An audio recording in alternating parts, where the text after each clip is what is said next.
Magandang araw, Bagong Pilipinas. Narito ang Police News Express sa oras na ito. Nananatiling heightened alert ang ating mga kapulisan upang makapagbigay seguridad at magbantay sa ating mga mamamayan na dadalaw ngayong araw sa mga sementeryo at uuwi sa kanilang mga probinsya. Sinabi ng tagapagsalita ng pambansang pulisya na si Police Brigadier General Jean Fajardo na mula kahapon ay wala ring umanong naitatala at namomonitor ang PNP ng mga posibleng banta na maaaring makaapekto sa payapang paggunita sa araw ng ating mga yumaong mahal sa buhay.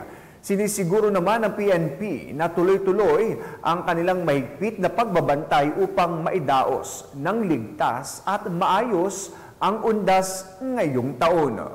As of effective nung 8 a.m. po nung Martes po ay naka-heightened alert na po ang lahat po ng regional offices po natin. This ay wala pa po tayong namomonitor na anumang seryosong banta na maaari pong makaapekto po sa peaceful observance po ng undas. At para sa iba pang napapanahong balitang pampulisya, laging tumutok sa Police News Network, alagad ng batas, tagataguyod ng balitang pulis. Ako po si Police Captain Nomer Macaraig, nagbabalita para sa Police News Express.